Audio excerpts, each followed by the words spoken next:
Hello बच्चों, let's see the question where in a eukaryotic cell DNA can be found. So options are A nucleus, option B mitochondrion, option C chloroplast, option D all of the above. So इस question में हमसे पूछा गया है कि eukaryotic cell में DNA कहाँ पे मिल सकता है. ऑप्शन ए है न्यूक्लियस.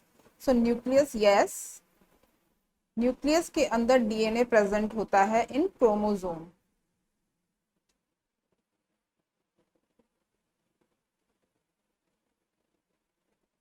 और हम कह सकते हैं कि डीएनए प्रेजेंट होता है in form of chromatin. Chromatin is a complex of DNA plus protein, histone protein.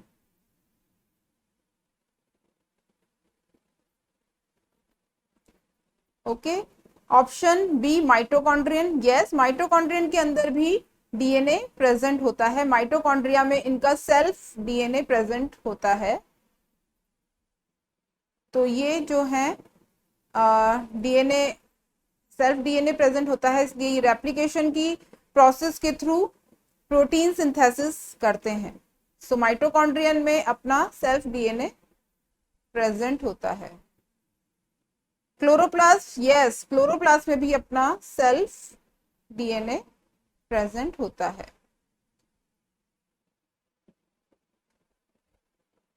So mitochondria और क्लोरोप्लास्ट दोनों के डीएनए को क्या कहा जाता है? Extra chromosomal DNA.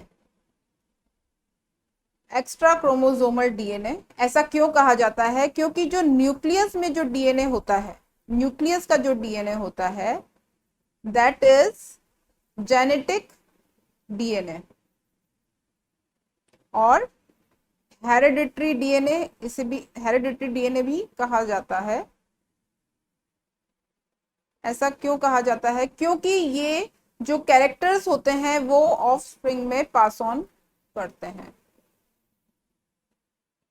जबकि जो क्लोरोप्लास्ट और माइटोकॉन्ड्रिया का डीएनए एक्स्ट्रा क्रोमोसोमल डीएनए है, this is not a genetic DNA.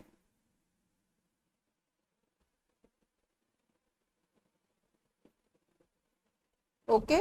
सो ये कोई कैरेक्टर ऑफ स्प्रिंग में पास ऑन नहीं करते. तो ये डिफरेंस है. सो जो माइटोकॉन्ड्रिया और क्लोरोप्लास्ट में भी डीएनए प्रेजेंट होता है एंड न्यूक्लियस में भी डीएनए प्रेजेंट होता है. So option D is right answer, all of the above. Best of luck.